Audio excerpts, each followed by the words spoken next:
അതിപരിശുദ്ധ നാമത്തിന് നന്ദിയോടെ സ്തോത്രം ചെയ്യുന്നു. ഇന്ത്യ പെന്തക്കോസ്ത് ദൈവസഭ കർണാടക സ്റ്റേറ്റിന്റെ ജനറൽ സെക്രട്ടറിയും IPC ഗിൽഗാൽ ബാംഗ്ലൂർ ചർച്ചിന്റെ സീനിയർ പാസ്റ്ററും കർത്താവിൽ എനിക്ക് വളരെ പ്രിയനും ബഹുമാനീയനുമായ പാസ്റ്റർ ഡോക്ടർ വർഗീസ് ഫിലിപ്പ്, അദ്ദേഹത്തിന്റെ ഭാര്യ പ്രിയപ്പെട്ട സഹോദരി ലില്ലി, എന്നെ ശ്രദ്ധിക്കുന്ന മാന്യരായ എല്ലാ ദൈവദാസന്മാർ, പ്രിയപ്പെട്ട സഹോദരി സഹോദരന്മാർ, എല്ലാവർക്കും കർത്താവായ യേശുക്രിസ്തുവിന്റെ നിസ്തുല്യ നാമത്തിൽ എൻ്റെ വന്ദനമറിയിക്കും. നിങ്ങളോട് ഒരുമിച്ച് ലഭിച്ച കൂട്ടായ്മയ്ക്കായി ഞാൻ കർത്താവിനെ മഹത്വപ്പെടുത്തും. നിങ്ങളെല്ലാവരെയും കർത്താവ് ആയിരിക്കുന്ന ഇടങ്ങളിൽ സുരക്ഷിതരായി പരിപാലിക്കട്ടെ എന്ന് ഞാൻ പ്രാർത്ഥിക്കും. ഈ ദിനങ്ങളിലെ ഉപവാസവും പ്രാർത്ഥനയും നിങ്ങളുടെ ക്രിസ്തീയ ജീവിതത്തിന് വലിയ മുതൽക്കൂട്ടായി മാറട്ടെ എന്ന് ഞാൻ പ്രാർത്ഥിക്കും.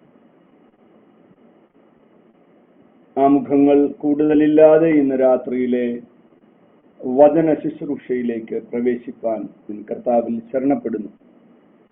യെശയ്യാ പ്രവാചകന്റെ പുസ്തകം 64-ാം അധ്യായം 1-2 വാക്യങ്ങളെ ആധാരമാക്കിയാണ് നാം കഴിഞ്ഞ രാത്രി ചിന്തിച്ചത്. ഇന്ന് രാത്രിയിലെ ചിന്തയ്ക്ക് ആധാരമായി യെശയ്യാവിന്റെ പുസ്തകം 64-ാം അധ്യായം അതിന്റെ 4-ാമത്തെ വാക്യം, ഐസയ 64 വേഴ്സ് 4. നീയല്ലാതെ ഒരു ദൈവം തന്നെ കാത്തിരിക്കുന്നവനു വേണ്ടി പ്രവർത്തിക്കുന്നത് പണ്ട് മുതൽ ആരും കേട്ടിട്ടില്ല, ഗ്രഹിച്ചിട്ടില്ല, കണ്ണുകൊണ്ട് കണ്ടിട്ടുമില്ല.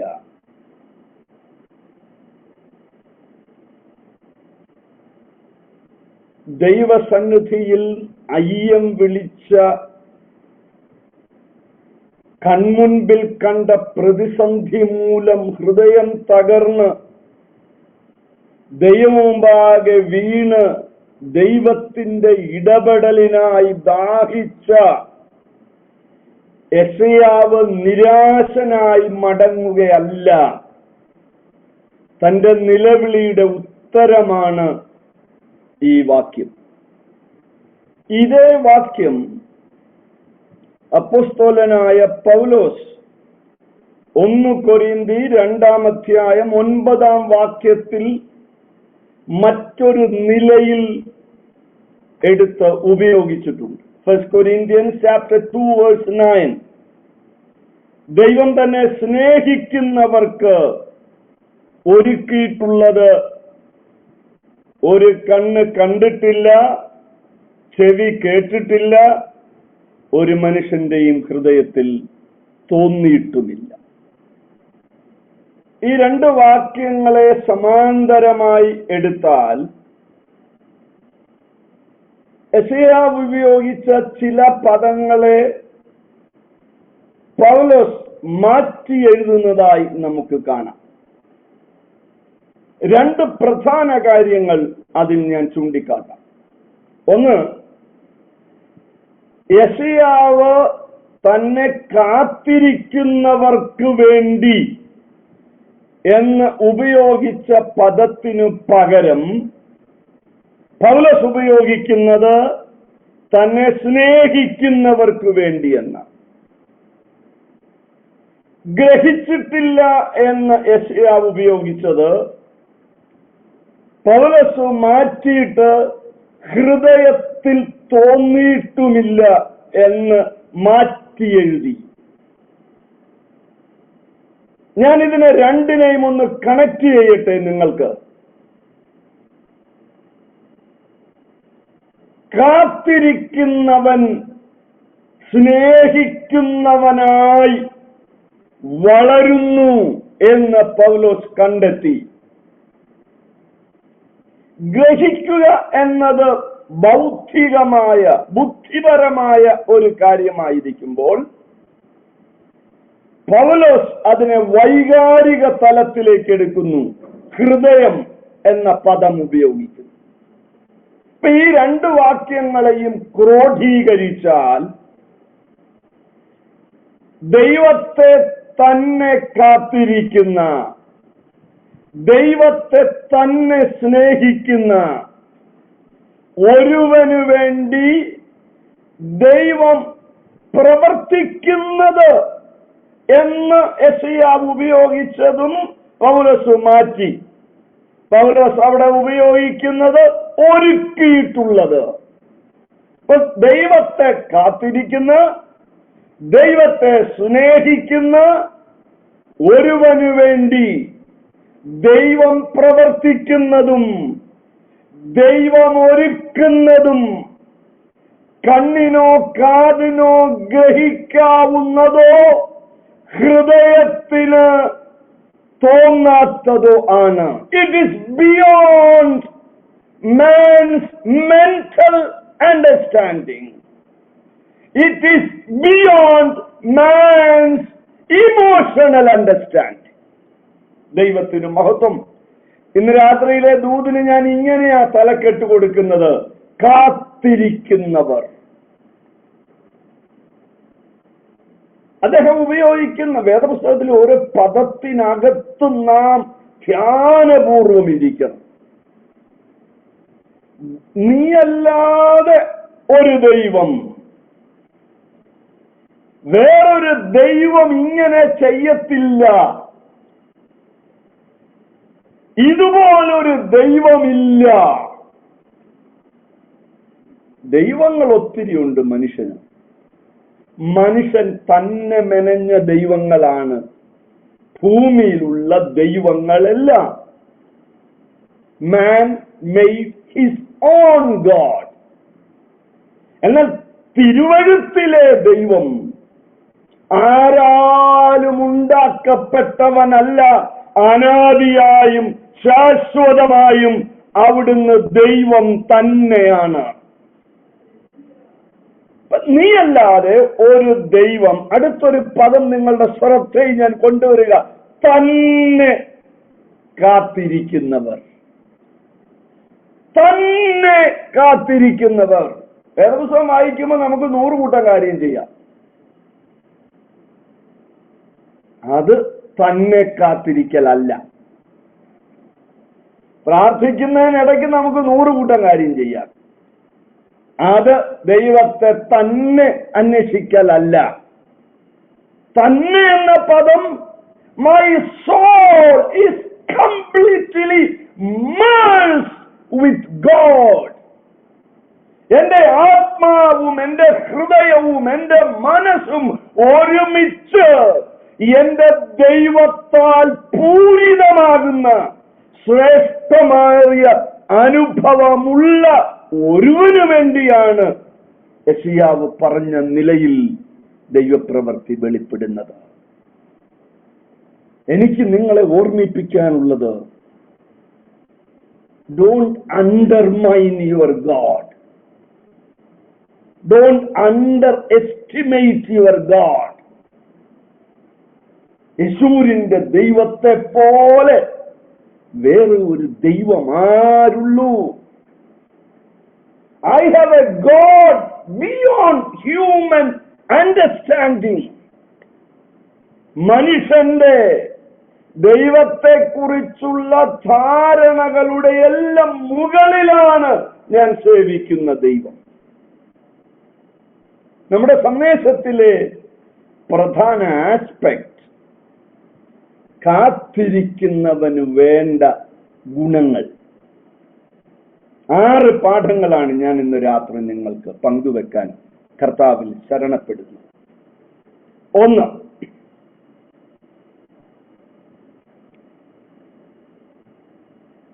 കാത്തിരിപ്പ് സമയബന്ധിതമാകരുത്.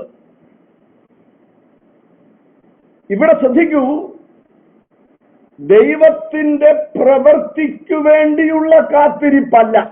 ശ്രദ്ധിക്കണം, ദൈവം നിങ്ങൾക്ക് വേണ്ടി പ്രവർത്തിക്കും, ദൈവം നിങ്ങൾക്ക് വേണ്ടി പ്രവർത്തിക്കും എന്നൊക്കെ നമ്മൾ സ്ഥിരം കേൾക്കുന്നതാ. പക്ഷെ ഈ സന്ദേശം അതല്ല. ഈ സന്ദേശം അതല്ല. എനിക്ക് ദൈവത്തിന്റെ പ്രവൃത്തിയല്ല വേണ്ടത്, എനിക്ക് ദൈവത്തെ തന്നെയാണ് വേണ്ടത്. അവിടെ പദം കണ്ടോ നിങ്ങൾ? തന്നെ കാത്തിരിക്കുന്നവർക്ക് വേണ്ടി ദൈവം പ്രവർത്തിക്കുന്നു. ഇപ്പൊ ദൈവം എന്റെ ജീവിതത്തിൽ ചെയ്യേണ്ട പ്രവൃത്തി എനിക്ക് സെക്കൻഡറിയാണ്. എനിക്ക് പ്രധാനം എന്റെ ദൈവമാണ്. ഞാൻ ആദ്യമായി വിദേശത്ത് പോയ അനുഭവത്തിലെ ഒരു പാഠം, 97 എൻ്റെ ആദ്യത്തെ വിദേശയാത്ര.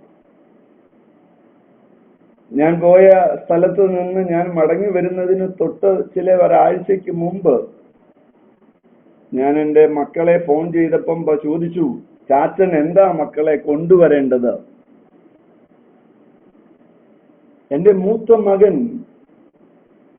പറഞ്ഞ മറുപടി, അവനന്ന് 11 വയസ്സേ ഉള്ളൂ, ചാച്ചൻ ഒന്നും കൊണ്ടുവരണ്ട, ചാച്ചൻ ഇങ്ങ് വന്നാ മതി, ഞങ്ങൾക്ക് ചാച്ചന് മതി, ചാച്ചന്റെ ഗിഫ്റ്റ് ഞങ്ങൾക്ക് അപ്രധാനമാണ്. I want to ask you tonight, are you seeking God or the actions of God? ദൈവത്തെയാണോ അന്വേഷിക്കുന്നത്, അതോ ദൈവത്തിന്റെ പ്രവൃത്തികളെയാണോ നമുക്ക് വേണ്ടത്? ദൈവത്തെ അന്വേഷിക്കുന്നവന് ദൈവത്തിന്റെ പ്രവൃത്തികൾ സ്വാഭാവികമായി ലഭിക്കും. എന്റെ പ്രാർത്ഥന, എന്റെ യാചന, ദൈവത്തെ അന്വേഷിക്കുന്ന മനുഷ്യരായി നമുക്ക് മാറാൻ കഴിയട്ടെ. ഒന്നാമത്തെ പാഠം, കാത്തിരിപ്പ് സമയബന്ധിതമായിരിക്കരുത്. ഇത്ര നാളെ കാത്തിരിക്കൂ എന്ന് പറയരുത്. വാക്യം 1 പത്രോസ് 5:6, അതുകൊണ്ട് അവൻ തക്ക സമയത്ത് നിങ്ങളെ ഉയർത്താൻ അവന്റെ ബലമുള്ള കൈക്കീഴ് താണിരിപ്പിൻ. ഞാൻ ആ പദത്തെ കാത്തിരിപ്പിൻ എന്നാക്കുന്നു. എത്ര നാള് കാത്തിരിക്കണം? തക്ക സമയത്താണ്. അതിന്റെ അർത്ഥം, I know he will do it, I don't know when he will do it. എന്നത് സംഭവിക്കുമെന്ന് എനിക്കറിയത്തില്ല, എന്നാൽ അത് സംഭവിക്കുമെന്ന് എനിക്കറിയാം. എന്തുകൊണ്ടെന്നാൽ എനിക്ക് എന്റെ ദൈവത്തെ അറിയാം. ഹല്ലേലൂയ. കാത്തിരിപ്പിനകത്തൊരു പ്രതീക്ഷയുണ്ട്. ആർക്കു വേണ്ടി കാത്തിരിക്കുന്നുവോ ആ ആളെ കുറിച്ചുള്ള ഒരു ബോധ്യമുണ്ട്, ഒരു വിശ്വാസമുണ്ട്. മനസ്സിലാകാൻ, ഒരു ഭാര്യ പുറത്തുപോയ ഭർത്താവിന് വേണ്ടി കാത്തിരിക്കുന്നു. ആ കാത്തിരിപ്പ് ഭർത്താവ് ഒരുവൻ ഉറപ്പുള്ളത് കൊണ്ട് അല്പം വൈകിയാലും അവൾ ഉറങ്ങത്തില്ല. അവൾക്കറിയാം അദ്ദേഹം വരും, കാരണം എനിക്ക് അദ്ദേഹത്തെ അറിയാം, അദ്ദേഹം മറ്റൊരിടത്തും പോകത്തില്ല. He will come here only. അപ്പോൾ കാത്തിരിപ്പിനകത്ത് പ്രതീക്ഷയുണ്ട്. കാത്തിരിപ്പിനകത്ത് ആരെ പ്രതീക്ഷിക്കുന്നുവോ ആ ആളെ കുറിച്ചുള്ള ബോധ്യമുണ്ട്, ആ ആളെ കുറിച്ചുള്ള വിശ്വാസമുണ്ട്. സമയബന്ധിതമായി കാത്തിരിക്കരുത്. ദൈവത്തിന്റെ പ്രവൃത്തി എപ്പോഴാണ് സംഭവിക്കുന്നത് അറിയില്ല, പക്ഷെ സംഭവിക്കുമെന്ന് എനിക്കറിയാം. ഹല്ലേലൂയ. ഞാൻ ഇത്ര നാളെ കാത്തിരിക്കൂ. എന്തിനാണ്? രക്തസ്രവക്കാരി ആലയത്തിൽ പോയിക്കൊണ്ടേയിരുന്നത്. അത്ഭുതത്തിന്റെ വർണ്ണനയിലേക്കൊന്നുമല്ല, ഞാൻ നമ്മുടെ വിഷയത്തിലേക്ക് കണക്ട് ചെയ്യുക അതിനെ. കഴിഞ്ഞ 17 കൊല്ലം പോയിട്ടും ഒന്നും സംഭവിച്ചില്ലല്ലോ, ഒരു സൗഖ്യവും കിട്ടിയില്ലല്ലോ. ഈ 18ാമത്തെ ആണ്ടിലും എന്തിനാ ചെല്ലുന്നത്? She knew he will do it on a day. രക്തത്താൽ ജയം. വേഗത്തിൽ ഞാൻ എന്റെ സന്ദേശം മുന്നോട്ട് പോകട്ടെ. ഒന്ന്, കാത്തിരിപ്പ് സമയബന്ധിതമാകരുത്. ഞാനൊരു പ്ലാൻ ഉണ്ടാക്കി ആ സമയത്ത് എന്റെ കാര്യങ്ങളൊക്കെ നടക്കണം എന്ന് ചിന്തിക്കരുത്. ഞാൻ വളരെ വിനയപൂർവ്വം നിങ്ങളെ എന്റെ ജീവിതം ഓർമ്മിപ്പിക്കാം. I have never planned anything in my life. ഞങ്ങളുടെ മക്കളെ ഇങ്ങനെ വിടണം, ഇങ്ങനെ പഠിപ്പിക്കണം, ഇങ്ങനെ മുന്നോട്ട് കൊണ്ടുപോകണം. We have never planned. We have never planned. ഒന്ന് മാത്രം പറഞ്ഞു, കർത്താവേ, അങ്ങ് എങ്ങനെ കൊണ്ടുപോകുന്നുവോ ആ വഴിയിലൂടെ പോകാൻ ഞങ്ങൾ ഒരുക്കമാണ്. എന്നെ ശ്രദ്ധിക്കുന്ന കുഞ്ഞുങ്ങളോടൊക്കെ ഇന്ന് രാത്രി ഞാൻ ഓർമ്മിപ്പിക്കുകയാണ്, മക്കളെ, സ്വന്തം ഒരു പ്ലാൻ ഉണ്ടാക്കി ദൈവമേ ഇതെനിക്ക് നടത്തി തരണേ എന്നല്ല പ്രാർത്ഥിക്കേണ്ടത്. കർത്താവേ, എന്റെ ജീവിതത്തെ കുറിച്ചുള്ള അങ്ങയുടെ പദ്ധതി എന്താണ്? ആ പദ്ധതി എനിക്ക് തരൂ, അതനുസരിക്കാൻ ഞാൻ തയ്യാറാണ്. രക്തം ജയം. ദൈവം ഒരിക്കലും നമ്മയുടെ ജീവിതത്തെ കുറിച്ചുള്ള പ്ലാൻ, ഇത് ഞാൻ പറയാൻ ചിന്തിച്ചിരുന്നതല്ല, എന്നോട് ഇപ്പോൾ ദൈവാത്മാവ് ആവശ്യപ്പെടുന്നതാണ്. നമ്മുടെ ജീവിതത്തെ കുറിച്ചുള്ള പ്ലാൻ അതുപോലെ ഉണ്ടാക്കി ദൈവം നമ്മുടെ കയ്യിൽ തരില്ല. അന്നിരുന്നെങ്കിൽ എത്ര എളുപ്പമായിരുന്നു ജീവിതം. കെരിത്തിൽ പോയി ഇരിക്കാൻ ഏലിയാവിനോട് പറഞ്ഞു. ഏലിയാവ് അനുസരിച്ചു. ആ അനുസരണത്തിന്റെ അടുത്ത സ്റ്റെപ്പാണ് സാറാഫത്തിലേക്ക് പോകാൻ. God never give you a master plan. He will give you only each step. ദൈവം മുഴുവൻ പദ്ധതിയും നിനക്ക് തരില്ല കുഞ്ഞെ. ദൈവം നിനക്ക് തരുന്നത് ഓരോ സ്റ്റെപ്പുകൾ മാത്രമായിരിക്കും. അനുസരിക്കുമ്പോൾ അടുത്ത പടി ദൈവം തുറന്നു തരും. രക്തം ജയം. എന്ത് ചെയ്യണമെന്ന് തീരുമാനിക്കാൻ എനിക്ക് കഴിയാതിരിക്കുന്ന സന്ദർഭങ്ങൾ വരുമ്പോൾ തക്ക സമയത്ത് ആലോചനയുമായി ദൈവം ഒരു ദൈവദാസനെ എനിക്ക് വേണ്ടി അയക്കും, അല്ലെങ്കിൽ വചനത്തിലൂടെ എന്നോട് ഇടപെടും എന്നത് അവിതർക്കിതമായ കാര്യമാണ്. Because God is concerned about your life. Hallelujah. നമ്മുടെ ജീവിതത്തെക്കുറിച്ച് ദൈവത്തിനുള്ള കരുതൽ പോലെ, ദൈവത്തിനുള്ള വിചാരം പോലെ ആർക്കാണുള്ളത്? ദൈവത്തിന് സ്തോത്രം. രണ്ടാമത്തെ പാഠം.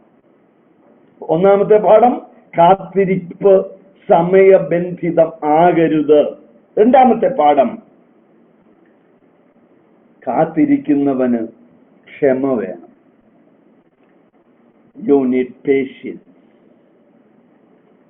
ഞാൻ യഹോവയ്ക്കായി കാത്ത് കാത്ത് ഇരുന്നു. 40-ാം സങ്കീർത്തനം 1-ാമത്തെ വാക്യം. ഞാൻ കാത്ത് കാത്ത് ഇരുന്നു. You need patience. ഒരു ദൈവ പൈതലിന്റെ സ്വഭാവത്തിന്റെ വളരെ പ്രകടമായ ഒരു ഭാവം ആയിരിക്കണം ക്ഷമാപൂർവമായ പെരുമാറ്റം. ഒരു വിശ്വാസിക്ക് മുൻകോപിയായിരിക്കാൻ സാധ്യമല്ല, ആയിക്കൂട. പഴയ പെന്തക്കോസുകാരെ പറഞ്ഞിരിക്കുന്ന ഇവരൊന്നും ആണുങ്ങളല്ലെന്നാ പറഞ്ഞത്. എന്ന് പറഞ്ഞാൽ എന്തോ ആര് പറഞ്ഞാലും തിരിച്ചു ദേഷ്യപ്പെടത്തില്ല, തിരിച്ചു പറയത്തില്ല. ക്ഷമയില്ലാത്ത ഒരു പ്രവൃത്തിയിലേക്ക് ഞാനും നിങ്ങളും ചാടിയാൽ സംഭവിക്കുന്ന ദുരവസ്ഥ തിരുവെഴുത്തിൽ നന്നായി വെളിപ്പെടുന്നുണ്ട്. ഉൽപ്പത്തി പുസ്തകം ഒരു ഉദാഹരണം പറയാം. ഉൽപ്പത്തി പുസ്തകം 16-ാം അധ്യായം 2-ാം വാക്യം. സാറായി അബ്രാമിനോട് പറയുകയാണ്, ഞാൻ പ്രസവിക്കാതിരിക്കാൻ യഹോവ എന്റെ ഗർഭം അടച്ചിരിക്കുന്നുവല്ലോ, എന്റെ ദാസിയുടെ അടുക്കൽ ചെന്നാലും. 75-ാമത്തെ വയസ്സിൽ കൊടുത്ത വാഗ്ദത്തത്തിനു വേണ്ടി ആ ദമ്പതികൾ 10 ആണ്ട് കാത്തിരുന്നു. 10 ആണ്ട് കാത്തിരിക്കാനുള്ള ക്ഷമയെ അവർക്കുണ്ടായിരുന്നുള്ളൂ. കാത്തിരുന്ന ക്ഷമ നഷ്ടപ്പെട്ടപ്പോൾ സാറായി ഒരു മാർഗം പറഞ്ഞുകൊടുത്തു അബ്രാമിന്. 86-ാമത്തെ വയസ്സിൽ ഹാഗറിൽ ഇസ്മായേൽ ജനിച്ചു. ഉൽപ്പത്തി 16:16. ശ്രദ്ധിക്കൂ, അടുത്ത 13 വർഷം, വേണമെങ്കിൽ 14 വർഷത്തോളം അബ്രാമിന്റെ ജീവിതം ശൂന്യമായി. ഉൽപ്പത്തി 17:1 വരെ. ഉൽപ്പത്തി 17:1 അബ്രാമിന് 99 വയസ്സായി. ഉൽപ്പത്തി 16:16 അബ്രാമിന് 86 വയസ്സായി. 86 വയസ്സിനും 99 വയസ്സിനും ഇടയിൽ ഇസ്മായേൽ വളരുകയാണ് ആ വീട്ടിൽ. വാഗ്ദത്ത സന്തതിക്ക് പകരം ജഡത്തിന്റെ സന്തതി ജനിക്കും ക്ഷമയില്ലാതായി പോയാൽ. അർത്ഥം മനസ്സിലാവുന്നുണ്ടോ നിങ്ങൾക്ക്? ക്ഷമയില്ലാതായി പോയാൽ ദൈവം താങ്കൾക്ക് തരേണ്ട ദൈവിക പ്രവൃത്തിക്ക് പകരം താങ്കൾ സ്വയം ഉണ്ടാക്കുന്ന ജഡത്തിന്റെ പ്രവൃത്തിയായി മാറും. രക്തത്താൽ ജയം. എനിക്ക് ഇസ്മായേൽ വേണ്ട, എനിക്ക് ഇസഹാക്ക് മതി എന്ന് പറയാൻ നമുക്ക് കഴിയട്ടെ. വൈകിയാലും ഞാൻ ക്ഷമയോടെ കാത്തിരിക്കാൻ തയ്യാറാണ്. ക്ഷമ നശിച്ചാൽ സംഭവിക്കുന്ന 2 കാര്യം ഞാൻ പറയും. ഒന്ന്, ഇപ്പോൾ പറഞ്ഞത്, ക്ഷമ നശിച്ചാൽ ദൈവം തരേണ്ട വാഗ്ദത്ത സന്തതിക്ക് പകരം ജഡത്തിന്റെ സന്തതി ജനിക്കും. അർത്ഥം മനസ്സിലായല്ലോ നിങ്ങൾക്ക്? ദൈവം തരുന്നതിന് പകരം ഞാൻ എന്റേതായ ചിലത് കെട്ടിപ്പോക്കും, എന്റേതായത് ചിലതുണ്ടാക്കി വെക്കും. എന്നിട്ട് ഞാൻ പറയുമായിരിക്കും ദൈവം തന്നെന്നൊക്കെ. പക്ഷേ ദൈവവുമായുള്ള എന്റെ കണക്ഷൻ പോവും. എന്റെ പ്രിയപ്പെട്ടവരെ, നമ്മുടെ പ്രാർത്ഥനാ മുറിയിൽ പറയാൻ കഴിയണം, കർത്താവേ, നീ തരുന്നതല്ലാതെ ഒന്നും എന്റെ ജീവിതത്തിൽ വേണ്ട. എന്റേതായ ഒരു എഫേർട്ട് എടുത്ത് എനിക്ക് ഒരു കാര്യവും വേണ്ട. I am sure you will work for me. കർത്താവ് എനിക്ക് വേണ്ടി പ്രവർത്തിക്കും. എന്നോട് വാഗ്ദത്തം ചെയ്തത് ദൈവമാണെങ്കിൽ, അബ്രാമേ, നിന്റെ കഴിവ് വേണ്ട, നിന്നോടുള്ള ദൈവിക വാഗ്ദത്തത്തിന്റെ നിവർത്തീകരണത്തിന് ദൈവം അത് തക്ക സമയത്ത് ചെയ്യുക തന്നെ ചെയ്യും. Because he is A faithful God. ക്ഷമ നശിച്ചാൽ രണ്ടാമത്തെ ഒരു കാര്യം കൂടെ അവിടെ വേഗത്തിൽ പറയാം. ക്ഷമ നശിച്ചാൽ പദവി പോകും. തെളിവ്,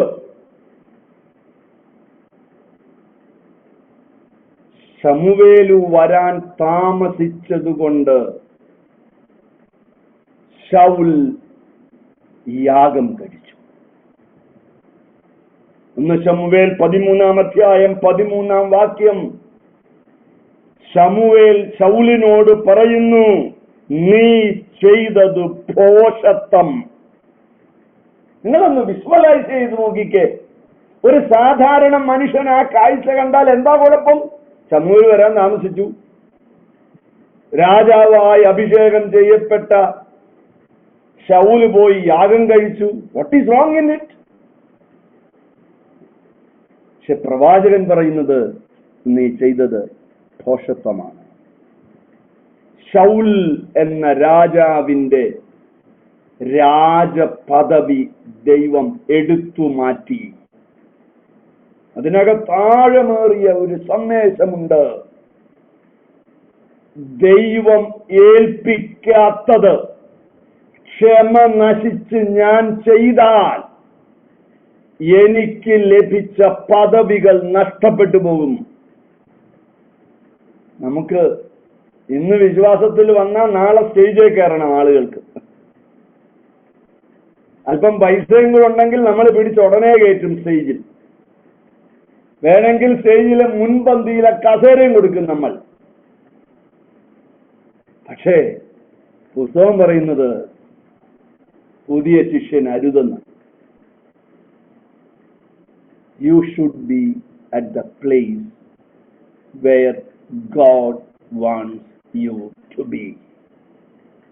ദൈവം നമ്മെ ആക്കാൻ ആഗ്രഹിക്കുന്ന സ്ഥലത്ത് മാത്രമേ നാം നിൽക്കാവൂ. ക്ഷമ നശിച്ച് എടുത്തു ചാടി ചെല്ലരുത്. ദൈവത്തിന്റെ പ്രവൃത്തിക്ക് ദൈവം നിശ്ചയിച്ച സമയമുണ്ട്. ഞാൻ മറ്റൊരാളായി ശുശ്രൂഷിക്കാൻ ശ്രമിക്കരുത്, ഉദാഹരണം പറഞ്ഞാൽ. കാരണം എന്നെ ദൈവം ഏൽപ്പിച്ചത് ചെയ്യുക എന്നതാണ് എന്റെ ദൗത്യം. ആ ദൗത്യത്തിനപ്പുറം ഒന്നും ദൈവം എന്നിൽ നിന്ന് പ്രതീക്ഷിക്കുന്നില്ല. ഒരിക്കൽ എന്റെ വീട്ടിൽ ഒരു മനുഷ്യൻ പിരിവിന് വന്നു. അയാൾ എന്നോട് പറഞ്ഞു, പാസ്റ്ററിനെ കുറിച്ച് കേട്ടു, വളരെ ഉപകാരിയാണെന്ന് കേട്ടു. ഞാൻ പറഞ്ഞു, കൊള്ളാം. ഞാൻ ചോദിച്ചു, എന്താ വേണ്ടേ? അല്ല, ഞാനൊരു അനാഥാലയം നടത്തുന്നുണ്ട്, അതിന് കുട്ടികൾക്ക് ഭക്ഷണം കൊടുക്കാൻ പൈസ ഇല്ലാതെ ബുദ്ധിമുട്ടുകയാണ്. ഞാൻ അദ്ദേഹത്തിനോട് ചോദിച്ചു, എന്നോട് ദേഷ്യപ്പെടരുത്, നിങ്ങളോട് ആര് പറഞ്ഞ അനാഥാലയം തുടങ്ങാൻ? ദൈവം പറഞ്ഞു. ദൈവം പറഞ്ഞിട്ടാണോ നിങ്ങൾ തുടങ്ങിയത്? ദൈവം പറഞ്ഞിട്ടാണ് നാം ഒരു കാര്യം ചെയ്യുന്നതെങ്കിൽ അതിനാവശ്യമായ എല്ലാ ഉദവികളെയും തരാൻ ദൈവം വിശ്വസ്തൻ തന്നെയാണ്. ഹഡ്സൺ ടൈലറിന്റെ പ്രസിദ്ധമായ ഒരു വാചകമുണ്ട്, when God sends you, he will provide for you. ശൗലേ, നിന്നെ ആക്കിയത് രാജാവായിട്ടാണ്. നീ ആ ഉടുപ്പ് മാറ്റി പുരോഹിതന്റെ പ്രവാചകന്റെ വേഷം കെട്ടേണ്ട കാര്യമില്ല. നീ വേഷം മാറി കെട്ടിയാൽ നിന്റെ പദവി പോലും ദൈവം എടുത്തു കളയും. ഇന്ന് രാത്രി ഞാൻ ആത്മാവിൽ വിളിച്ചു പറയുകയാണ്, ഏൽപ്പിച്ചത് ചെയ്യാൻ, വിനയത്തോടെ അത് മാത്രം ചെയ്യാൻ നമുക്ക് നമ്മെ തന്നെ ഏൽപ്പിച്ചു കൊടുക്കാം. രക്തം ജയം. സമയം വളരെ മുന്നോട്ട് വേഗത്തിൽ പറന്നു പോകും. 2 പാഠം നാം പറഞ്ഞു. ഒന്ന്, കാത്തിരിക്കുന്നവൻ സമയബന്ധിതമായി കാത്തിരിക്കും. 2, കാത്തിരിക്കുന്നവന് ക്ഷമ വേണം. ക്ഷമ നഷ്ടപ്പെട്ടാൽ 2 കാരണങ്ങൾ പറഞ്ഞു. ജഡം ജയിക്കും, പദവി നഷ്ടപ്പെടും. മൂന്നാമത്തെ, കാത്തിരിക്കുന്നവൻ ഉണ്ടാകേണ്ട മൂന്നാമത്തെ വിശേഷത, കാത്തിരിക്കുന്നവൻ ദൈവം ആരെന്ന് അറിയണം. ഈ വാക്യത്തിലെ പ്രധാന പദം, തുടങ്ങുന്ന പദം, നീ അല്ലാതെ ഒരു ദൈവം. ദൈവമാരെന്ന അറിവ് നമ്മുടെ ജീവിതത്തിലെ മുഴുവൻ പെരുമാറ്റത്തിലും വെളിപ്പെടും. Spirituality is not a Sunday meeting procedure. Spirituality is your own life. ഞായറാഴ്ച ഭക്തിയല്ല ആത്മീയത. ആത്മീയത നിത്യജീവിതത്തിൽ വെളിപ്പെടണം. 3 നിലയിൽ ദൈവം ആരെന്നറിയാൻ കഴിയും ഒരു മനുഷ്യൻ. 1, റോമർ 1:19, ദൈവത്തെക്കുറിച്ച് അറിയാകുന്നത് അവർക്ക് വെളിവായിരിക്കുന്നു. ദൈവം അവർക്ക് വെളിവാക്കിയല്ലോ. നിങ്ങളോട് ദൈവമില്ല എന്ന് പറഞ്ഞ് ഒരാൾ തർക്കിക്കാൻ വന്നാൽ നിങ്ങൾക്ക് ദൈവം ഉണ്ടെന്ന് തെളിയിക്കാനുള്ള ഒരു ബാധ്യതയില്ല. ദൈവമുണ്ടെന്ന് തെളിയിക്കലല്ല നമ്മുടെ ദൗത്യം. ദൈവമുണ്ട് എന്നുള്ളത് ദൈവം വെളിവാക്കിയിട്ടുണ്ട്. പ്രകൃതിയിലൂടെ, സകല സൃഷ്ടിയിലൂടെയും ദൈവമുണ്ട് എന്ന് ദൈവം വെളിവാക്കിയിട്ടുണ്ട്. അവർക്ക് ഉത്തരം പറയാൻ കഴിയാത്ത വിധം ദൈവം വെളിവാക്കിയിട്ടുണ്ട്.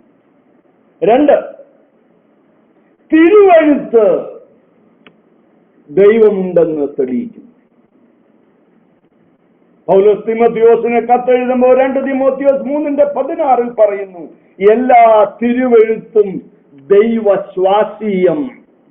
ഈ പുസ്തകം, ഒരു സന്ദേശം ഞാൻ ഉണ്ടാക്കിക്കൊണ്ടിരിക്കുമ്പോൾ എനിക്ക് ദൈവാത്മാവ് തന്നൊരു പദമുണ്ട്, this is a book of evidences.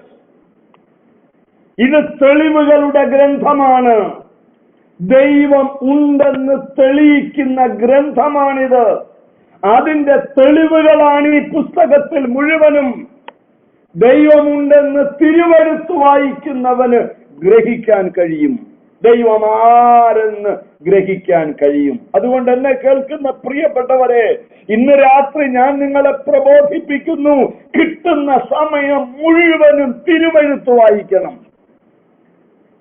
Billy ഗ്രഹാമിനെ കുറിച്ച് ഞാൻ വായിച്ചിട്ടുള്ള ഒരു പാഠം, ബില്ലി ഗ്രഹാമിന് ലെഷർ ടൈം ഉണ്ടായിരുന്നില്ല.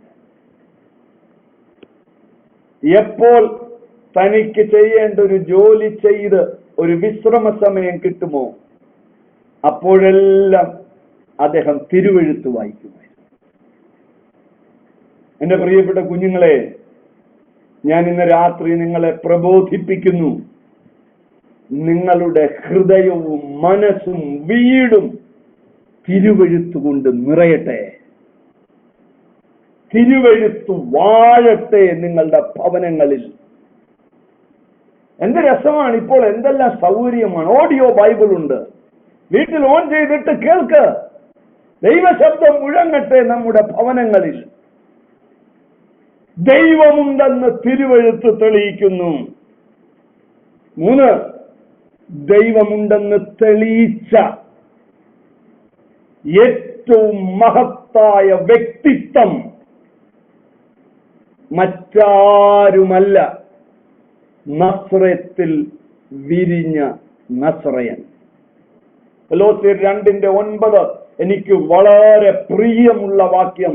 അവനിലല്ലോ ദൈവത്തിന്റെ സകല സമ്പൂർണതയും ദേഹരൂപമായി വസിക്കുന്നത്. ദൈവത്തിന്റെ ദേഹരൂപമായ അവതാരമായി ഭൂമുഖത്ത് പ്രശോഭിക്കുന്നു. കാൽവരി കൊലമരത്തിൽ യാഗമായി തീർന്ന കർത്താവായ യേശുക്രിസ്തു. രക്തം ജയം. നമ്മുടെ ഹൃദയം യേശുവിനാൽ നിറയട്ടെ. നമ്മുടെ വാക്കുകൾ യേശുവിനെ കുറിച്ചാകട്ടെ. നമ്മുടെ സന്ദേശങ്ങളിൽ മുഴങ്ങുന്ന പേര് യേശുവിന്റെ നാമമാകട്ടെ.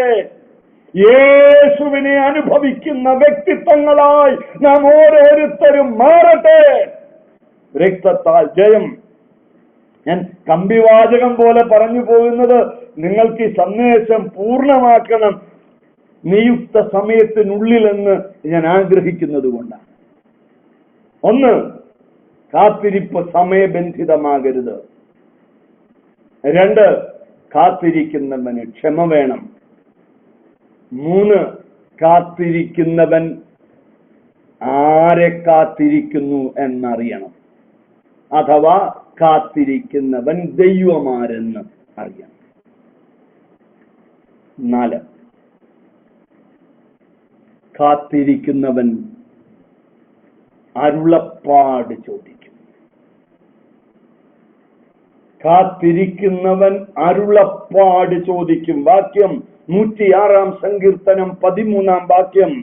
എങ്കിലും അവർ വേഗത്തിൽ അവന്റെ പ്രവർത്തികളെ മറന്നു. അടുത്ത പദം ശ്രദ്ധിക്കൂ, അവന്റെ ആലോചനയ്ക്ക് കാത്തിരുന്നതുമില്ല. പെട്ടെന്ന് എന്റെ ഉള്ളിൽ വരുന്ന ഇതിനോട് കണക്ട് ചെയ്തൊരു അനുഭവം പറയാം. ഒരു വർഷങ്ങൾക്ക് മുമ്പ് ഞാൻ ഒരു സ്ഥലത്ത് ശുശ്രൂഷിക്കാൻ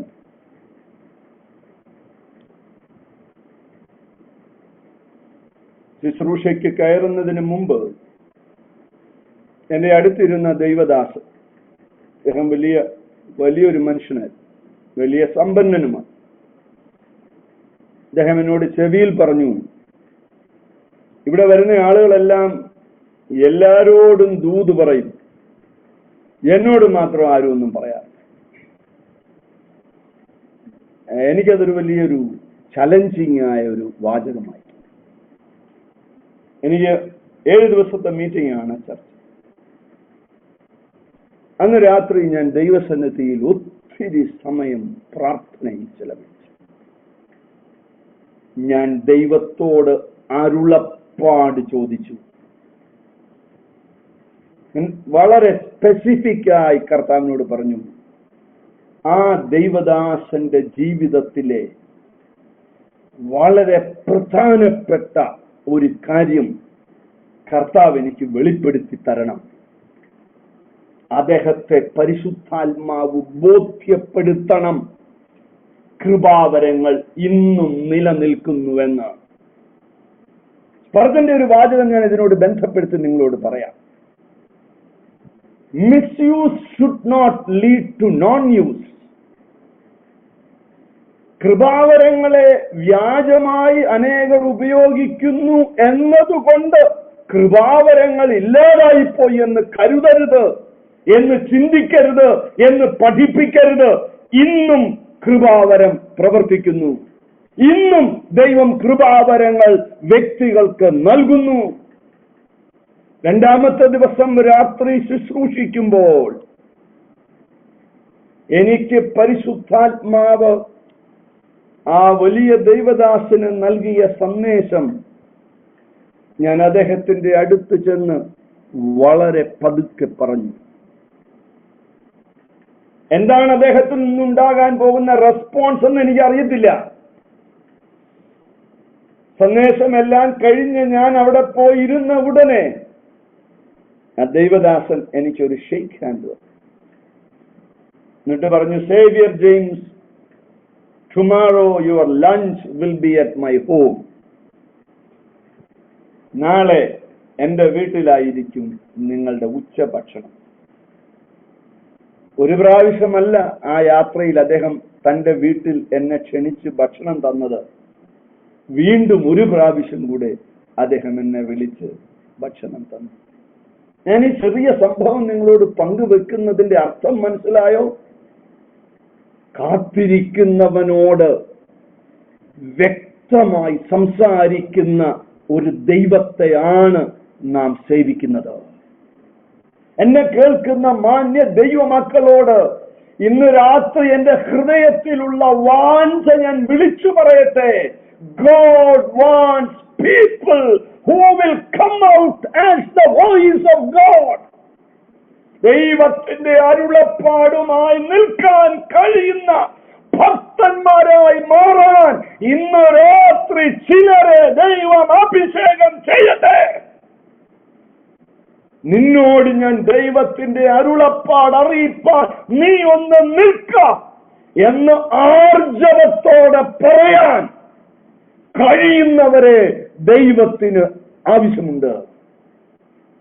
നിങ്ങളൊന്ന് ചിന്തിച്ചു നോക്കിക്കേ.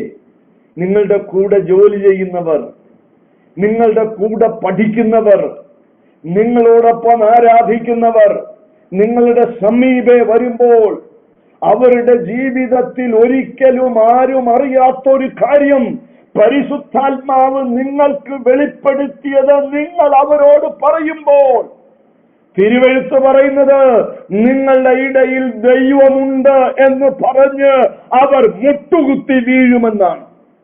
രക്തം, ജയം അത് നമുക്കൊരു ശ്രേഷ്ഠത ലഭിക്കാനല്ല, മറിച്ച് നാം സേവിക്കുന്ന ദൈവമാരെന്ന് ബോധ്യപ്പെടുത്താൻ വേണ്ടിയാണ്. Hallelujah. Can you really have an urge for that? എന്റെ കർത്താവേ, അങ്ങയുടെ അരുളപ്പാടുകൾ എനിക്ക് നൽകണമേ, അങ്ങയുടെ ആലോചനകൾ എന്നെ നടത്തണമേ എന്ന് ഹൃദയപൂർവ്വം ആഗ്രഹിക്കുന്നവർ ഇന്നു രാത്രി അവർ ഇരിക്കുന്ന സ്ഥലത്ത് വലങ്ക ഉയർത്തി ദൈവത്തോട് പറയൂ, രക്തത്താൽ ജയം. എനിക്ക് സന്തോഷം തോന്നുന്നു, നിരവധി പ്രിയപ്പെട്ടവർ അവരുടെ കരമുയർത്തുന്നത് കണ്ടിട്ട്. I am so glad. ഈ വചന കേൾവിയെ നിങ്ങൾ ഹൃദയപൂർവ്വം സ്വീകരിക്കുന്നതിന് കർത്താവിന് വളരെ വളരെ നന്ദി പറയും. ദൈവശബ്ദമായി നിൽക്കുന്ന മനുഷ്യരെ ദൈവത്തിന് തലമുറയിൽ ആവശ്യമുണ്ട്. പ്രിയപ്പെട്ടവരെ, ദൈവത്തിന്റെ അരുളപ്പാട് പ്രാപിച്ച് ജനത്തിന് കൊടുക്കുന്ന മനുഷ്യരെ ദൈവത്തിന് ആവശ്യമുണ്ട്. ആ അരുളപ്പാട് പ്രാപിക്കാൻ കാത്തിരിക്കുന്നവർക്ക് കഴിയൂ.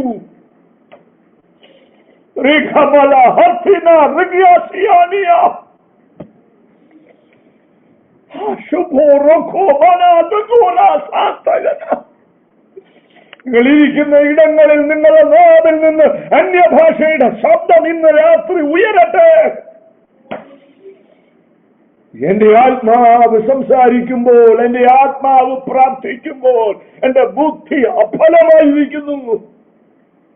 ആത്മനിറവിന്റെ ആത്മാനുഭവത്തിന്റെ ദിനങ്ങൾ ഇന്ന് അനുഭവിപ്പാൻ നമുക്ക് കഴിയട്ടെ. God is waiting for such people tonight. രക്തം ജയം. കാത്തിരിക്കുന്നവൻ സമയബന്ധിതമായിരിക്കരുത്. കാത്തിരിക്കുന്നവന് ക്ഷമ വേണം. കാത്തിരിക്കുന്നവൻ ആരെ കാത്തിരിക്കുന്നു എന്നറിയണം. 4, കാത്തിരിക്കുന്നവന് അരുളപ്പാട് ലഭിക്കും. മനോഹരമായൊരു വാക്യം. അവൻ മോശയെ തന്റെ വഴികളെയും ഇസ്രായേൽ ജനത്തെ അവന്റെ പ്രവൃത്തികളെയും കാണിച്ചു. പ്രവൃത്തി കണ്ടവർ ഭൂരിപക്ഷം, പക്ഷെ അവന്റെ വഴി അറിഞ്ഞത് ഒരു മോശ മാത്രം. നിങ്ങൾക്കൊരു മോശയാകണമോ അതോ അവന്റെ പ്രവൃത്തി കാണുന്ന ജനക്കൂട്ടമാകണമോ? Choice is yours. എനിക്ക് പ്രവൃത്തിയല്ല വേണ്ടത്, എനിക്ക് അങ്ങയുടെ വഴിയാണ് വേണ്ടത്, എനിക്ക് അങ്ങയാണ് വേണ്ടത് എന്ന് ഹൃദയപൂർവ്വം ആഗ്രഹിക്കുന്ന ഹൃദയങ്ങൾക്കായി ഞാൻ കർത്താവിനെ സ്തുതിക്കുന്നു. 5-ാമത്തെ പാഠം വളരെ പ്രധാനപ്പെട്ട. കാത്തിരിക്കുന്നവൻ മിണ്ടാതിരിക്കും. വാക്യം സങ്കീർത്തനം 37:7, Psalms 37:7. യഹോവയുടെ മുമ്പാകെ മിണ്ടാതെ ഇരുന്ന് അവനായി പ്രത്യാശിക്കുക.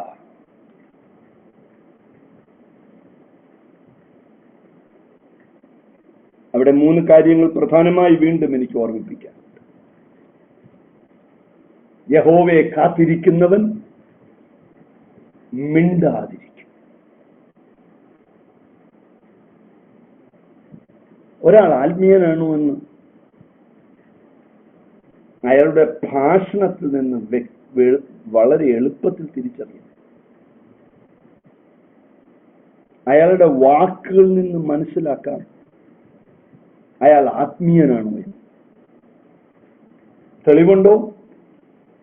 കർത്താവ് തന്നെ പഠിപ്പിച്ചു, ഹൃദയം നിറഞ്ഞ് കവിയുന്നതല്ലോ വായ് പ്രസ്താവിക്കുന്നത്. നിങ്ങൾ മിണ്ടാതിരിക്കുന്നത് കൊണ്ട് നിങ്ങൾ അഹങ്കാരിയാണെന്ന് ലോകക്കാർ പറഞ്ഞേക്കാം. വിഷമിക്കണ്ട. ദാവീദിനെ കുറിച്ച് ദാവീദിന്റെ ചേട്ടന്മാരും അത് തന്നല്ലേ പറഞ്ഞത്? നിന്റെ അഹങ്കാരവും നികളഭാവവും ഞങ്ങൾക്കറിയാം. നാവ് ഒരാത്മീയന്റെ ജീവിതത്തിൽ പ്രധാനപ്പെട്ട അവയവം. കാത്തിരിക്കുന്നവൻ മിണ്ടാതിരിക്കും. മിണ്ടാതിരുന്നാൽ മാത്രം പോരാ. ആ വാക്യത്തിന്റെ 2-ാം ഭാഗം 37-ാം സങ്കീർത്തനം 7-ാം വാക്യത്തിന്റെ 2-ാം ഭാഗം നിങ്ങൾ ശ്രദ്ധിച്ചോ. കാര്യസാധ്യവും പ്രാപിക്കുന്നവനെയും ദുരുവായം പ്രയോഗിക്കുന്നവനെയും കുറിച്ച് നീ മുഷിയരുത്. നീ മിണ്ടാതെ കാത്തിരിക്കുമ്പോൾ നിന്റെ മുൻപിൽ മിടുക്കന്മാർ വലിയവരാകും. ദുരുപായക്കാരും കാര്യസാധ്യക്കാരും നിന്റെ മുൻപിൽ വലിയ ആളുകളിക്കും. കുഞ്ഞെ, നീ മുഷിയരുത്. അതൊന്നും കണ്ട് നീ മുഷിയരുത്. 3 കാര്യങ്ങൾ ഞാൻ പറയാം. മിണ്ടാതിരിക്കുന്നവൻ ചെയ്യേണ്ടത് മുഷിയരുത്. 2, സദൃശവാക്യം 20:22, ഞാൻ ദോഷത്തിന് പ്രതികാരം ചെയ്യുമെന്ന് നീ പറയരുത്. അടുത്ത പദം, യഹോവയെ കാത്തിരിക്ക, അവൻ നിന്നെ രക്ഷിക്കും. ദോഷത്തിന് പ്രതികാരം ചെയ്യുമെന്ന് നീ പറയരുത്. ഞാൻ ആ വാക്യത്തിന് ഒറ്റ പദം പറയാം: പ്രതികരിക്കരുത്, റെസ്പോണ്ട് ചെയ്യരുത്. നിന്നോട് ദോഷം ചെയ്യുമ്പോൾ നീ പ്രതികരിക്കരുത്, മൗനമായിരിക്കണം. പ്രിയപ്പെട്ട വർഗീസ് ഫിലിപ്പ് പാസ്റ്ററോട് നിങ്ങൾ ചോദിച്ചു നോക്കണം തന്റെ ശുശ്രൂഷ ജീവിതത്തിലെ അനുഭവങ്ങളെ കുറിച്ച്. ചെറുപ്പക്കാരോടൊക്കെ പറയുക, മുതിർന്ന ദൈവദാസന്മാരോട് ദീർഘവർഷത്തെ ആത്മീയ അനുഭവമുള്ളവരെ കാണുമ്പോൾ അവരുടെ ജീവിതത്തിലെ അനുഭവങ്ങൾ ചോദിച്ചറിയണം. അനുഗ്രഹീതനായ ദൈവദാസനോട് ചോദിച്ചു നോക്കൂ, അദ്ദേഹം മിണ്ടാതിരുന്ന എത്രയെത്ര സന്ദർഭങ്ങൾ ജീവിതത്തിൽ ഉണ്ടാകും. ഞാൻ തന്നെ ആത്മാവിൽ വിവേചിച്ച് ഇന്ന് രാത്രി ഇത് പറയുകയാണ്. മുഷിഞ്ഞു പോകാമായിരുന്ന, പ്രതികരിക്കാമായിരുന്ന, സത്യസന്ധത വെളിപ്പെടുത്താമായിരുന്ന, നിഷ്കളങ്കത വെളിപ്പെടുത്താമായിരുന്ന, ആത്മാർത്ഥത വെളിപ്പെടുത്താമായിരുന്ന ഈ എത്രയോ സന്ദർഭങ്ങളിൽ മിണ്ടാതിരുന്നു. ഹല്ലേലൂയ. പ്രതികരിക്കേണ്ട കുഞ്ഞെ, പ്രതികരിക്കേണ്ട. മുകളിൽ അടുത്ത പദങ്ങൾ ശ്രദ്ധിച്ചില്ലേ? യഹോവയെ കാത്തിരിക്ക, അവൻ നിന്നെ രക്ഷിക്കും. യഹോവയെ കാത്തിരിക്ക, അവൻ നിന്നെ രക്ഷിക്കും. മുഷിയരുത്, പ്രതികരിക്കരുത്. കാരണം മിണ്ടാതിരിക്കുകയും ഉള്ളിൽ വൈരാഗ്യം സൂക്ഷിക്കുകയും ചെയ്യാം. 3-ാമത്തെ പാഠം, വിധിക്കരുത്.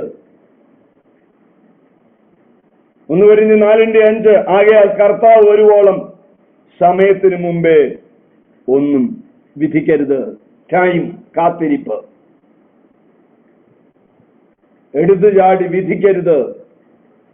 എടുത്തു ചാടി അഭിപ്രായം പറയരുത്. എടുത്തു ചാടി തീരുമാനങ്ങളിൽ എത്തരുത്, നിഗമനങ്ങളിൽ എത്തരുത്, അസ്യൂം ചെയ്യരുത്. മിണ്ടാതിരിക്കൂ, മിണ്ടാതിരിക്കൂ. മിണ്ടാതിരിക്കുന്നവൻ വിളിച്ചു പറയുന്നത് അഥവാ മൗനമായ ഭാഷ, മൗനത്തിന്റെ ശക്തി, മൗനം നൽകുന്ന ആർജവം, അത് ദൈവത്താൽ പകരപ്പെടുന്നതാണ്. പോലീസ് പറയുന്ന ഒരു വാചകം എനിക്ക് ഓർമ്മ വരുന്നു. എമ്പുമണിക്കാരൻ അലക്സാണ്ടർ എനിക്ക് വളരെ ദോഷം ചെയ്തു, കർത്താവ് അവനോട് പ്രതികാരം ചെയ്യും. When you keep silent, you are allowing God to work. നിങ്ങൾ മൗനമായിരിക്കുമ്പോൾ നിങ്ങൾ ദൈവം പ്രവർത്തിക്കാൻ അവസരം കൊടുക്കുകയാണ്. യഹോവയെ കാത്തിരിക്ക, അവൻ നിന്നെ രക്ഷിക്കും. നിങ്ങൾ ആ വാക്യം ഒന്ന് സൂക്ഷിച്ച് നോക്കണം. പിന്നീട് സമയം കിട്ടുമ്പോൾ പ്രോവർബ്സ് 20:22 യഹോവയെ കാത്തിരിക്ക എന്ന് പറഞ്ഞിട്ട് ഫുൾ സ്റ്റോപ്പ് അല്ല, ഒരു സെമിക്കോളൻ ഇട്ടിട്ട് പറയുകയാ, അവൻ നിന്നെ രക്ഷിക്കും. God will not allow you to put a full stop. God will work for you. Hallelujah. എന്റെ ഹൃദയം ഇന്ന് രാത്രി ശുഭവചനത്താൽ കവിയുന്നു. മിണ്ടാതിരിക്കാൻ കൃപ വേണം ദൈവ പൈതലേ. മിണ്ടാതിരിക്കുന്നവൻ ഭോഷനെന്ന് ധരിച്ചേക്കാം, മിണ്ടാതിരിക്കുന്നവൻ കഴിവില്ലാത്തവനെന്ന് ധരിച്ചേക്കാം, മിണ്ടാതിരിക്കുന്നവൻ സമർത്ഥനല്ലെന്ന് കരുതിയേക്കാം, മിണ്ടാതിരിക്കുന്നവന് സാധ്യതകളില്ലെന്ന് പറഞ്ഞേക്കാം. പക്ഷേ നീ തിരുനാമം നിമിത്തം മിണ്ടാതെ ഇരിക്കുമ്പോൾ ദൈവം നിന്നെ രക്ഷിക്കാൻ ഇറങ്ങി വരും. തെളിവ് യേശുക്രിസ്തുവിനെ തന്നെ ചൂണ്ടിക്കാണിച്ച് നമുക്ക് ഈ വാചകത്തെ പഠിക്കാവുന്നതാണ്. Be silent and allow God to work. ആറാമത്തതും ഏറ്റവും പ്രധാനപ്പെട്ടതുമായ യഹോവയെ കാത്തിരിക്കുന്നവർ സമയബന്ധിതമായി കാത്തിരിക്കുന്നവന് ക്ഷമ വേണം. കാത്തിരിക്കുന്നവൻ ദൈവമാരെന്ന് അറിയാം. കാത്തിരിക്കുന്നവൻ അരുളപ്പാട് ചോദിക്കും. 5 കാത്തിരിക്കുന്നവൻ മിണ്ടാതിരിക്കും. ആറാമത്തെ ഏറ്റവും പ്രധാനപ്പെട്ടത്, കാത്തിരിക്കുന്നവൻ യേശുവിന്റെ മരണം ചുമക്കും. കാത്തിരിക്കുന്നവൻ യേശുവിന്റെ മരണത്തെ ചുമക്കും. മർക്കോസ് 15:43 ദൈവരാജ്യത്തെ കാത്തിരുന്നവനായ അരിമത്യയിലെ യോസഫ് വന്ന് ധൈര്യത്തോടെ പീലാത്തോസിന്റെ അടുക്കൽ ചെന്ന് യേശുവിന്റെ ശരീരം ചോദിച്ചു.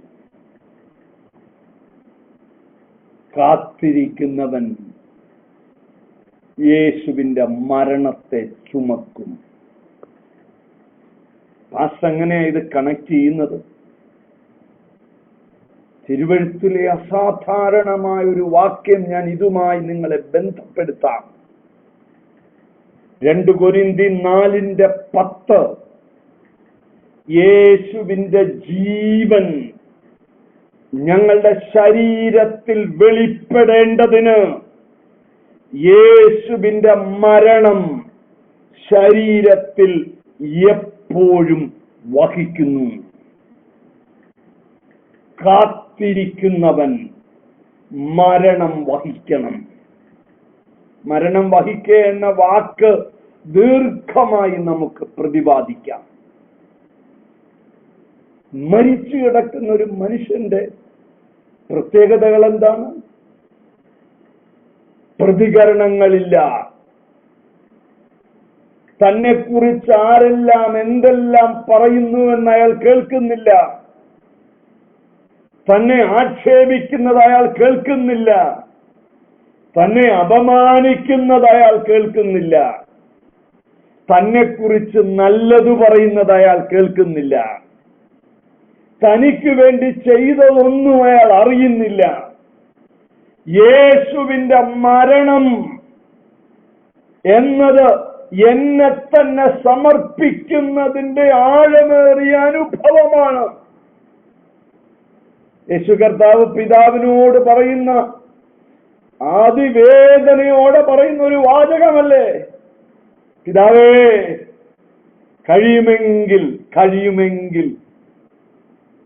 എങ്കിലും എന്റെ ഇഷ്ടമല്ല. യേശുവിന്റെ മരണം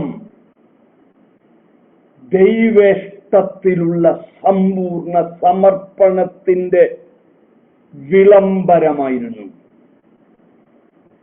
ഒന്നുകൂടെ ഞാൻ ആവർത്തിക്കുന്നു, യേശുവിന്റെ മരണം ദൈവേഷ്ടത്തിന്റെ നിവർത്തീകരണത്തിന്റെ വിളംബരമായിരുന്നു. നമ്മുടെ ജീവിതത്തിലേക്ക് ഇത് അപ്ലൈ ചെയ്യുന്നത് എങ്ങനെയാണ്? എന്റെ ഇഷ്ടം അല്ല, എന്റെ ജീവിതത്തിൽ മുഴുവനും അങ്ങയുടെ ഇഷ്ടം മാത്രം സംഭവിക്കട്ടെ എന്ന് പറയുന്ന മനുഷ്യൻ യേശുവിന്റെ മരണത്തെ വഹിക്കുകയാണ്. രക്തത്താൽ ജയം, ആ വാക്യം ഒരു നിരാശയുടെ വാക്യമല്ലല്ലോ. ആ വാക്യം ഇങ്ങനെയാണ് പറഞ്ഞത്: യേശുവിന്റെ ജീവൻ എന്നിൽ വെളിപ്പെടേണ്ടതിന്. യേശുവിന്റെ മരണം ഞാൻ വഹിക്കുമ്പോൾ എന്നിൽ യേശുവിന്റെ ജീവൻ വ്യാപരിക്കും. രക്തം ജയം. എന്റെ ഹൃദയം ഇന്ന് രാത്രി ശുഭവചനത്താൽ കവിതയാണ്. കുഞ്ഞെ, നിന്നിൽ യേശുവിന്റെ ജീവൻ വ്യാപരിക്കും. കർത്താവിന്റെ പദം കണ്ടിട്ട് നിങ്ങൾ ഓർക്കുന്നില്ലേ? ജീവൻ. കർത്താവ് അടുത്തൊരു പദം കൂടെ ഉപയോഗിക്കുന്നുണ്ട്: സമൃദ്ധിയായ ജീവൻ. കുഞ്ഞെ, യേശുവിന്റെ മരണം നീ വഹിക്കുമ്പോൾ നീ ചെല്ലുന്ന ഇടത്തെല്ലാം ജീവൻ വ്യാപരിക്കാനിടയാകും. യേശുവിന്റെ മരണം നീ വഹിക്കുമ്പോൾ നീ ചെല്ലുന്നിടത്തെല്ലാം ഇരുട്ട് മാറി പ്രകാശമുണ്ടാകും. റജാല ഹത്തിന റിഗോസിയ. രക്തം ജയം. ഇരുളുകൾ മാറ്റാൻ ദൈവം ഏൽപ്പിച്ചയച്ച മനുഷ്യരാണ് ദൈവത്തെ കാത്തിരിക്കുന്നവർ. ഇരുളുകളെ ഇല്ലാതാക്കാൻ. അതുകൊണ്ടാണ് കർത്താവ് പറയുന്നത് നിങ്ങൾ ലോകത്തിന്റെ വെളിച്ചമാണെന്നൊക്കെ കർത്താവ് പറഞ്ഞതിന്റെ പൊരുൾ അതാണ്. You will never complain about darkness. കാരണം നിന്റെ അകത്ത് വെളിച്ചമുണ്ട്. വെളിച്ചം പ്രകാശിക്കട്ടെ. ബാംഗ്ലൂരിന്റെ വെളിച്ചമായി നിങ്ങളെ ഓരോരുത്തരെയും ദൈവം മാറ്റട്ടെ. നിങ്ങൾ പ്രവർത്തിക്കുന്ന മേഖലകളിൽ നിങ്ങളുടെ ജീവിതത്തിലൂടെ യേശുവിന്റെ ജീവൻ വ്യാപരിക്കട്ടെ. പൗലോസിന്റെ വാക്ക് ഞാൻ ഒന്നുകൂടി എടുത്തു പറഞ്ഞ് സന്ദേശം അവസാനിപ്പിക്കാം. ഒരു കണ്ണ് കണ്ടിട്ടില്ല, ചെവി കേട്ടിട്ടില്ല, ഒരു മനുഷ്യന്റെയും ഹൃദയത്തിൽ തോന്നിയിട്ടില്ല. ഒരു മനുഷ്യന്റെയും ഹൃദയത്തിൽ തോന്നാത്തത്, ഒരു മനുഷ്യൻ, അർത്ഥം മനസ്സിലായോ? ഒരു മനുഷ്യനും ഭാവന കാണാത്തത്. ഒത്തിരി എക്സാമ്പിൾ എന്റെ മനസ്സിൽ ഓടി വരുന്നുണ്ട്. മരത്തിന്റെ മുകളിൽ കയറിയിരിക്കുന്ന സക്കായിയുടെ വീട്ടിൽ അന്ന് രാത്രി നസ്രയൻ പോയി പാർക്കുമെന്ന് ഏതെങ്കിലും മനുഷ്യൻ ഹൃദയത്തിൽ തോന്നിയിട്ടുണ്ടോ? ചുങ്കത്തിന്റെ കണക്കെഴുതുന്ന മത്തായി സുവിശേഷകനായി മാറുമെന്ന് ഏതെങ്കിലും മനുഷ്യന്റെ ഹൃദയത്തിൽ തോന്നിയിട്ടുണ്ടോ? ക്രിസ്ത്യാനികളെ കൊന്നു മുടിച്ച ശൗൽ എന്ന മനുഷ്യൻ തിരുവചനത്തിലെ ഏറ്റവും ശ്രേഷ്ഠനായ പ്രവാചക തുല്യനായി ഉയരുമെന്ന് ഏതെങ്കിലും മനുഷ്യർക്ക് തോന്നിയിട്ടുണ്ടോ?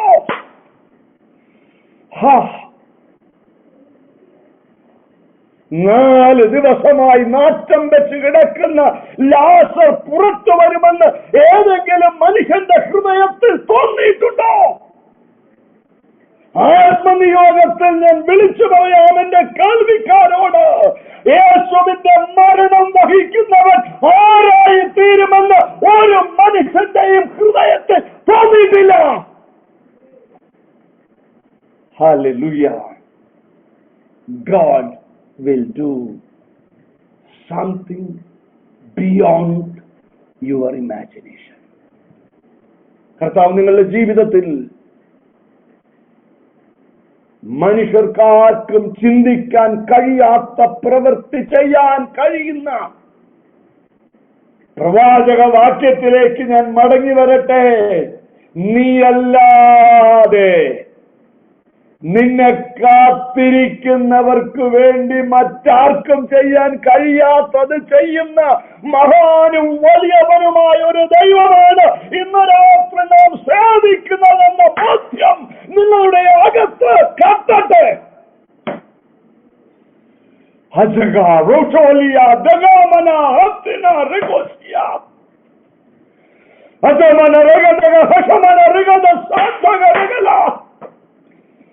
എനിക്കും ആത്മാവിൽ ആരാധിച്ച് നൃത്തം ചെയ്താൽ കൊള്ളാമെന്ന് ആഗ്രഹമുണ്ട്.